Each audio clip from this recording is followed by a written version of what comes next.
सातवां क्वेश्चन देखिए क्या लिखा सातवां क्वेश्चन में। प्रमेय 6.1 का प्रयोग करते हुए सिद्ध कीजिए कि एक त्रिभुज की एक भुजा के मध्य बिंदु से होकर दूसरी भुजा के समांतर खींची गई रेखा तीसरी भुजा को समद्विभाजित करती है। यानी आप लोग इसको 9th क्लास में सिद्ध कर चुके हैं। देखिए यहाँ क्या लिखा है, सिद्ध कीजिए कि एक त्रिभुज की, तो सबसे पहले हम एक तो त्रिभुज बना लेते हैं।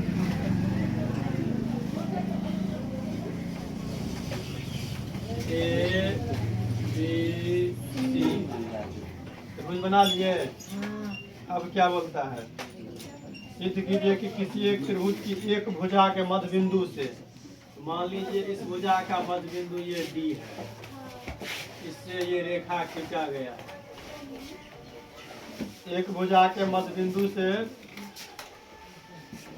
खींची गई रेखा दूसरी भुजा के समांतर होती है। यानी ये हो गया पहली भुजा, इसके मध्य बिंदु से रेखा ये खींचे है डी बिंदु से, जो बीसी के समांतर है।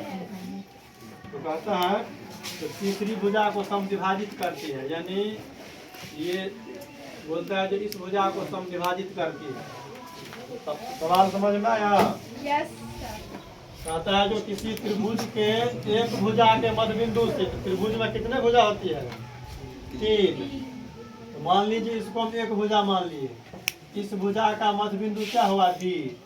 इसकी भुजा के मध्य बिंदु से जो रेखा डी खींचा वह दूसरी भुजा बीसी के समांतर है ना? समांतर दूसरी भुजा बीसी के समांतर है। तो बोलता है ये डी जो खींचा वो तीसरी भुजा को समद्विभाजित करता है। यानी इस भुजा को समद्विभाजित करता है ई को। यानी ए बराबर ई सी साबित करना है। सवाल समझ में आ गया ना? किसी त्रिभुज के एक भुजा के मध्य बिंदु से, एक भुजा का मध्य बिंदु ये हो गया डी, जो बीसी के समांतर खींचा गया है। बोलता है तीसरी भुजा यही हुआ ए सी, इसको ई बिंदु पर समद्विभाजित करता है। क्या लिखेंगे इसमें?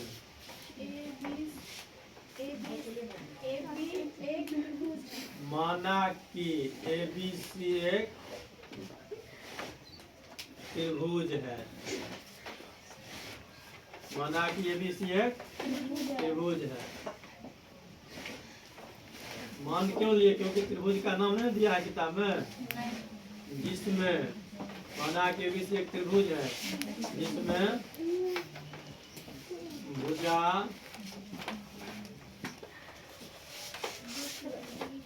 ए बी का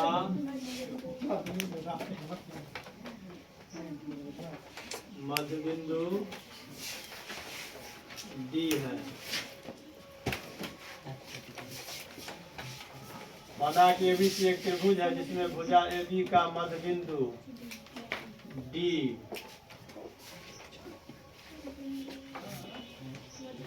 है तथा डी समांतर बीसी है। तो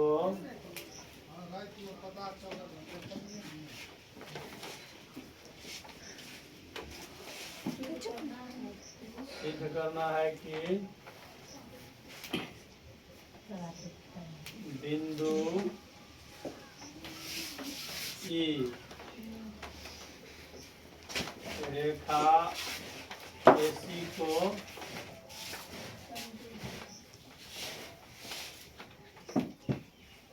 समद्विभाजित करती है।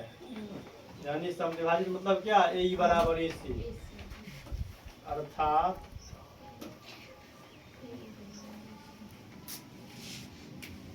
ए बराबर ए सी। अब देखिए ये तो नहीं सिद्ध होगा जो समद्विभाजित करती है लिख के, यही सिद्ध कर देंगे ई बराबर ई सी। समद्विभाजित मतलब क्या? दो बराबर भाग में बांटती है, यही अपने आप सिद्ध हो जाएगा। इतना तक समझ में आ गया ना? माना कि ABC एक त्रिभुज है जिसमें भुजा AB का मध्य बिंदु D है तथा DE समांतर BC है, नहीं बोला इस क्वेश्चन में। एक भुजा के मध्य बिंदु से खींची गई रेखा दूसरी भुजा के समांतर होती है, इसलिए क्या लिख दिया DE समांतर BC, जो तीसरी भुजा को समद्विभाजित करती है, तो वही समद्विभाजित करती है, यानी यही बराबर से सिद्ध करना है।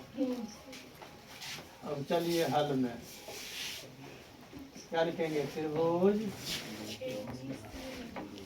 ABC में DE समांतर BC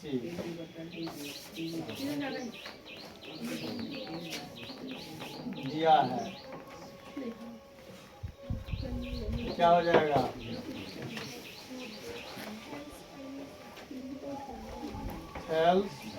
फॉर्मेट से क्या हो जाएगा, AD/DB बराबर EC। हाँ, इसको मान लीजिए समीकरण फर्स्ट। अब क्या लिखेंगे, चूंकि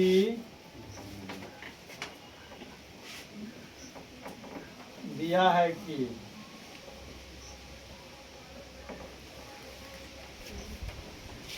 भुजा AB का मध्य बिंदु D है, इसीलिए जब ये भुजा का मध्य बिंदु D हो गया तो इस भुजा को क्या होगा, दो भाग में बांट देगा, तो क्या हो जाएगा, AD बराबर DB। क्यों, क्योंकि भुजा AB का मध्य बिंदु D है।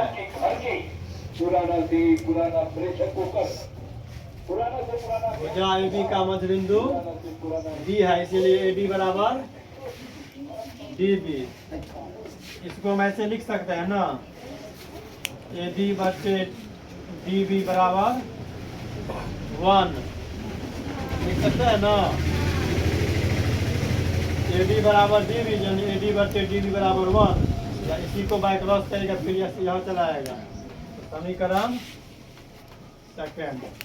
ये क्यों किए, क्योंकि सवाल में ये दिया है, इसमें LHS RHS बराबर कर देंगे, अब ये बराबर ये हो जाएगा तो ये बराबर इसी साबित हो जाएगा, इसीलिए ऐसा किए। AD/DB बराबर 1। लिखिए समीकरण फर्स्ट तथा सेकेंड से दोनों का LHS बराबर है ना, तो क्या हो जाएगा, RHS बराबर AE/EC बराबर 1 होगा। दोनों का LHS बराबर है तो RHS बराबर हो जाएगा। और AE/EC बराबर 1, इसको बाय क्रॉस करिएगा तो AE बराबर क्या हो जाएगा, EC हो गया। हमको यही साबित करना था, अब क्या लिख देंगे, अतः